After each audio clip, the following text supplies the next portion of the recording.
retour en direct sur le plateau où on a la bonne ambiance pendant que vous avez vu notre sujet sur le FIA. On va parler de la maison des courants d'air. Oui, restez avec nous. À Sablé-sur-Sarthe, j'ai le plaisir de recevoir Franck Hiltenbrand, alias Yabon Paname. Bonsoir. Bonjour, merci. Comme je disais, j'ai mon rond de serviette maintenant, c'est la deuxième fois. Eh bien oui, vous allez devenir un habitué pour notre plus grand plaisir. Et vous êtes venu accompagné de Patrick Mailleux. Vous êtes responsable du fameux collège imaginaire à Sablé-sur-Sarthe. Bonsoir. Bonsoir. Alors, avant de laisser Yabon Paname nous expliquer sa folle installation, elle est faite dans la cour du collège imaginaire.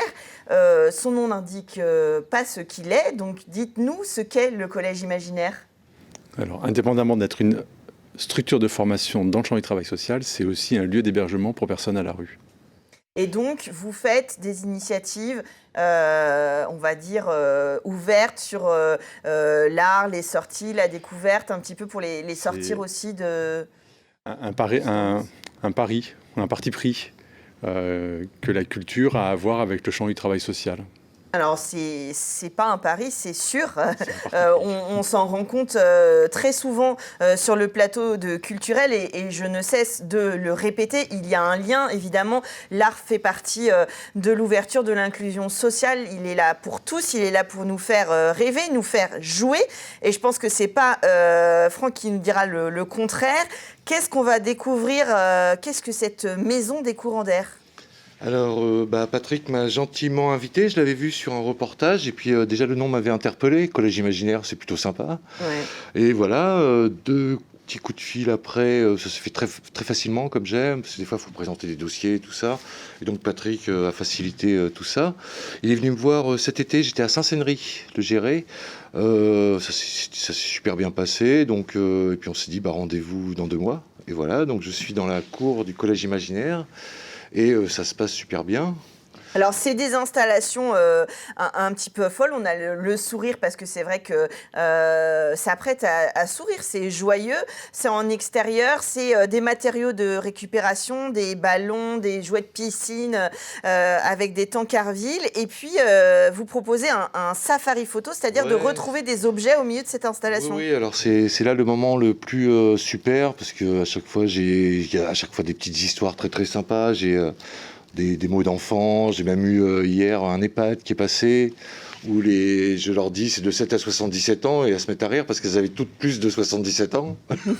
Et donc elles sont venues dans l'installation et avec la canne à montrer la Barbie déglinguée, tout ça. Oui, alors parce que non exhaustif, un arrosoir vert, une poupée Ken pas en grande forme, une saucisse avec des yeux comme tout le monde, un citron avec un œil, pourquoi pas 2, un coquillage rose, du ketchup, un masque de ski. Bref, on voit bien que on est dans un rapport à l'art qui est joyeux. Désacralisé.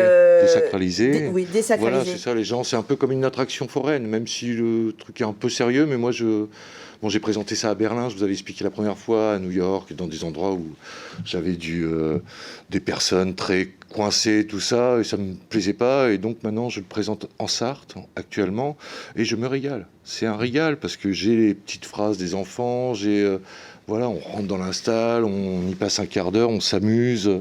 C'est ce que je recherche. Vraiment, vous voyez, j'ai le sourire jusqu'à là. Je m'éclate au Collège Imaginaire. Alors, comment est perçue cette installation au Collège Imaginaire d'abord par l'équipe, parce que j'imagine que vous n'êtes pas tout seul, même si vous avez invité l'artiste.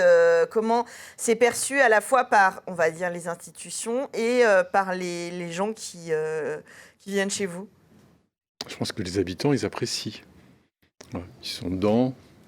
Vous êtes en lien en permanence avec les habitants. Les habitants apprécient. Les passants dans la rue, puisque le portail ouvre directement sur la rue piétonne, les passants rentrent, viennent. Et c'était l'idée de faire circuler des échanges entre la rue et la maison. Et de montrer aussi que voilà, des gens qui sont en difficulté dans la rue. D'effacer la difficulté. Au lieu d'avoir une maison qui soit fermée avec un portail et qu'on se pose des questions sur ce qui se passe derrière, il y a une maison qui est ouverte, on peut y rentrer, il n'y a pas de personnes en difficulté, il y a juste des gens qui vivent là de manière ordinaire, comme tout à chacun. Non, mais bien sûr, mais ce que je veux dire, c'est que ce type de centres d'accueil sont parfois font peur aux gens, sont fermés fermé, et puis des gens qui sont à l'intérieur et des gens qui sont à l'extérieur, je jette la pierre à aucun des deux, mais là, justement, ça fait le lien entre les deux, et puis ça fait un nouveau sujet de discussion. Ça crée des fantasmagories si la porte elle est fermée. Si la porte elle est ouverte, ça enlève tout fantasme. Mais en même temps, du coup, ici à Sablé, au cœur de la rue piétonne, il y a un lieu qui fait aussi vivre des actions artistiques en permanence depuis bientôt 1 an, et ça ramène aussi du monde qui vient circuler dans la rue, et ça fait un bénéfice pour tout le monde. Et à chaque fois que Franck va faire venir des gens ou les autres personnes qui sont venues, qui drainent des visiteurs, ça draine du monde dans la rue et ça fait vivre le centre-ville. Alors, je vais peut-être être un petit peu dans le cliché, mais il y a aussi le fait que vos installations sont faites à partir de récupération et ont une certaine esthétique. Et du coup, peut-être que aussi ça donne à voir un autre rapport, vous le disiez, de désacraliser l'art, mais aussi de montrer que il n'y a pas forcément besoin de grand-chose pour rigoler, pour donner un avis, pour rendre joyeux et pour devenir un artiste, en fait. Parce que quelqu'un qui est dans la rue, qui n'a pas forcément les moyens, peut très bien s'exprimer sur des sujets... Oui, alors ça, c'est très intéressant comme problématique. C'est que après, les gens... Les habitants de cette maison, je ne suis pas en train de leur dire « devenez un artiste », parce qu'on en chie quand même en tant qu'artiste. Bien sûr. Mais est-ce que ça pourrait pas faire des petits ateliers où j'en ai croisé un qui a un fada de la pêche, est-ce qu'il pourrait pas faire des bouchons, vous voyez ce que je veux dire? Donc voilà, il y a des discussions le soir très très sympas, mais je suis pas en train de leur dire devenez artiste parce que c'est mais pas ça, mais peut-être justement à côté de ça, de dire c'est pas parce que vous avez des difficultés sociales, personnelles, professionnelles que vous n'avez pas cette ouverture vers de l'art, vers une pratique qui peut être annexe, mais qui permet de s'ouvrir. Tout le monde est artiste, donc à l'origine, après il y a certaines personnes qui prennent cette voie, ce chemin, sacerdoce ou cette... Voilà, mais c'est pas forcément qu'un métier, ça peut aussi être une passion à côté. On parle d'autres choses aussi avec les habitants, vous voyez. Exactement. On parle aussi de leurs galères, de tout ça, vous voyez. C'est pour ça que Patrick a un rôle très très important, c'est que quand on arrive en tant qu'artiste là-bas, on n'est pas que artiste. Moi, j'ai aussi passé, vous voyez, on peut confronter un peu nos passés, tout ça, mais après leur dire devenez artiste, c'est pas le... Non, c'est plutôt de leur dire que le chemin vers des choses plus ouvertes, d'autres horizons, plus joyeux, et ouvrir puis des fenêtres, voilà, c'est ça. ou des portes. Oui, ça, c'est, j'imagine, non seulement dans un lieu comme le Collège Imaginaire avec le public que vous recevez, d'autant plus en temps de Covid, j'imagine que c'est une vraie nécessité aussi d'insuffler un nouvel air comme disait Franck, d'ouvrir vers de nouveaux horizons et de leur donner un peu de joie de vivre. Oui, ça c'est une évidence, surtout que sur les périodes dures du Covid, quand il fallait que tout soit fermé, ça rendait les choses complètement invivables. On ne peut pas, les mesures qui ont été prises, et quelle que soit la justification, n'ont pas tenu compte de certaines personnes à la marge, et enfermer des gens qui ont toujours vécu à la rue, ça devient un truc impossible. Bah oui, c'est ça. Ouais. Et puis de répondre à tous les critères sanitaires quand on vit à la marge, et c'est pas forcément adapté. Voilà. Donc là, la maison, de l'ouvrir aux artistes, c'est vraiment de recréer du mouvement, de la circulation, d'aérer la maison. Les artistes, ils ouvrent, tous ceux qui sont venus, ils ouvrent des fenêtres et ils aèrent la maison, ils amènent autre chose. Et ils amènent une plus-value en plus, une plus-value artistique, une plus-value esthétique, quels que soient les moyens d'expression. Et du coup, cette plus-value, elle retombe aussi, elle rejaillit sur les personnes. On n'est pas dans un lieu dédié uniquement à la précarité. On est dans un lieu avant tout aujourd'hui qui est dédié à des artistes. Et du coup, les personnes qui sont là, elles ont autant de valeur que les artistes qui y sont invités ou que les œuvres qui y sont exposées. Oui, il n'y a pas de hiérarchie par le et au contraire, et tout le monde a joué le jeu. Ifi, qui est descendu de Londres pour exposer au mois de juin, tout le monde a joué le jeu d'être en résidence, de partager du temps avec les personnes. C'est un liste, là, c'est fabuleux. Mathieu, on voit des images. Je vois des images de Mathieu. Tout le monde a joué le jeu d'être là, présent avec les personnes, de créer ce lien en permanence avec les personnes. Et tout ça, ça rebondit sur les habitants de la maison. Et le public extérieur, les Sablésiens, les gens qui viennent voir les expositions, est-ce qu'au-delà de ce qu'ils viennent voir, ils arrivent aussi à comprendre l'intérêt de l'installation dans le Collège Imaginaire? Est-ce que ça Ça vous permet aussi, vous, d'être ouvert sur le public en général? Ouais, il me semble qu'il y avait même un vide à Sablé sur les arts plastiques.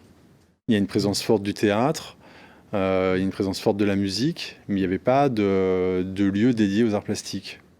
Donc, du coup, en créant ce lieu-là et en y invitant en permanence des artistes, ça amène quelque chose qui manquait dans la ville. Oui, donc vous répondez aussi à un Sûrement besoin d'un grand public. Qui circulent, qui sont contents d'y venir, des gens qui reviennent régulièrement à chaque fois qu'il y a une proposition qui est faite. Ouais. Et qui peuvent aussi rencontrer des gens qui sont chez vous. Ça passe inaperçu, ça, on ne sait pas. Sûrement qu'il y a du lien. Il ne faut pas, c'est pas le but, voilà, ça passe inaperçu, on ne sait pas du tout. De voir ça. Ce safari photo, il est jusqu'à ce week-end? Oui, jusqu'à dimanche 18h, on a dit. Est-ce que vous faites un décrochage public? Non, ça va se faire tranquillement, justement avec les habitants, avec ça va s'envoler, sa femme, tout ça. Non, bah écoutez, la maison des courants d'air n'a jamais aussi bien porté son nom que cette nuit. Bah oui. Où il y a eu des grandes, et pendant un moment, il y a même eu une espèce de petit truc dans la cour, et avec fierté, ça a tenu. Ah, ouais. Donc comme quoi les safaris de Yabon Paname résistent aux tempêtes. Résistent à tout. Ce que je voulais vous dire, c'est qu'en vrai, on est en préchauffage. C'est que j'ai rencontré les dames de la mairie de Sablé, très sympa, de la culture, et avec qui on est en train de monter un festoche, mini-festoche, parce qu'il y a déjà une belle offre à Sablé, qui débutera très certainement ce printemps avec mes installations un petit peu planquées un peu partout. Voilà, là on est en préchauffage. Un safari dans Sablé. Dans Sablé, ça sera une très bonne occasion. Et puis l'occasion, voilà, de se revoir, de revenir récupérer votre ronde serviette. Exactement. Merci à tous les deux d'être venus nous proposer cette maison des courants d'air. Je le répète, vous avez jusqu'à ce dimanche à Sablé-sur-Sarthe, et puis il y aura d'autres expositions au collège imaginaire. Et puis Yabon Paname, je vous invite à le suivre sur les réseaux sociaux pour voir toutes ces folies créatives. Merci à vous d'être venus sur le plateau. Merci, et puis nous, on se retrouve pour les vacances scolaires la semaine prochaine, même heure, 19h sur LMTV Sarthe.